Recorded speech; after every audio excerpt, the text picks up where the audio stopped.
The Apostle Paul didn't care about context, do you?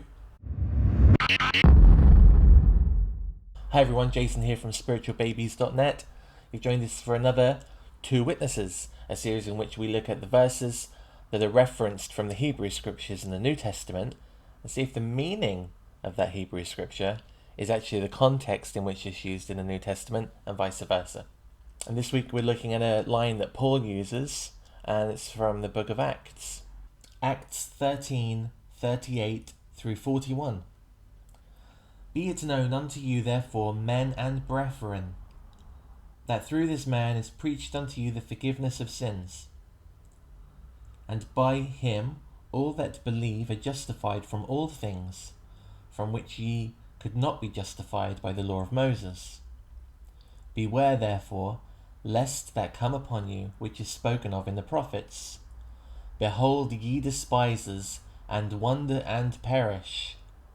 For I work a work in your days, a work which ye shall in no wise believe, though a man declares it unto you. In this passage from Acts, Paul is preaching Jesus. He's preaching that Jesus is the Redeemer of all sin, and that your relationship with God can't be right unless you go via Jesus, and that the law of Moses won't work for you.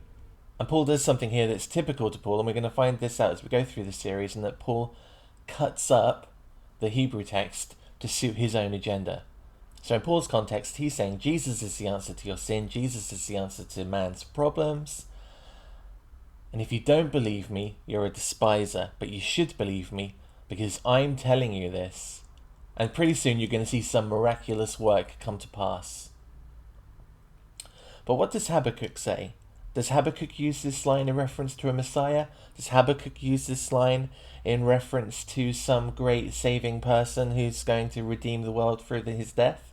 That he's going to preach forgiveness, preach redemption from sin, preach that the law of Moses isn't any good to you anymore? Is that what Habakkuk's reference is?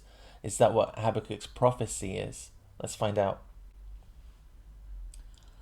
Habakkuk 1:5 through 6.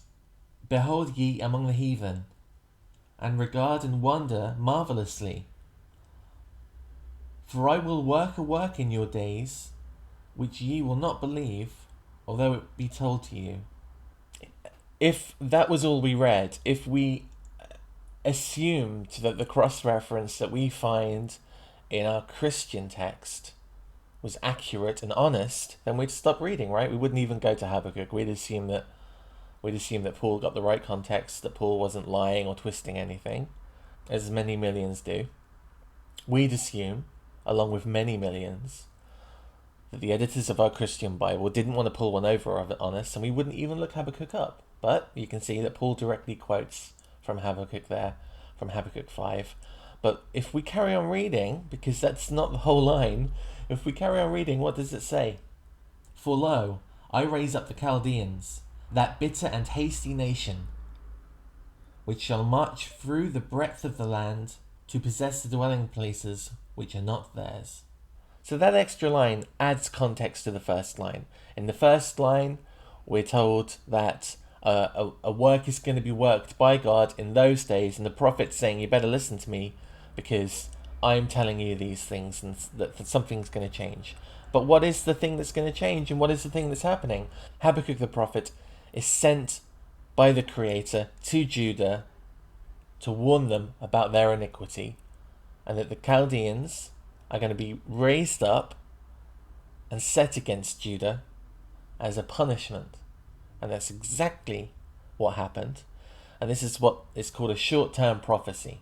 So this is a prophecy that Habakkuk gives to Judah to warn them about their ways and to show them that the God of Israel is watching. It doesn't in any way mention the Messiah.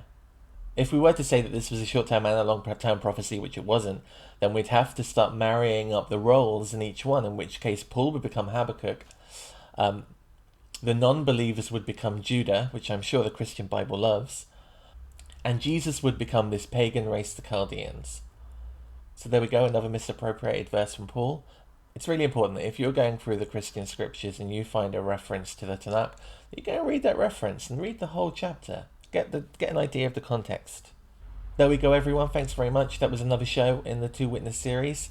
The book The book that this series is based on can be found in Amazon, and there'll be a link underneath this video for you to go and buy it. It's really worth buying. It's pretty fantastic. Please like and subscribe to this video, and we'll see you all again very soon. Bye bye.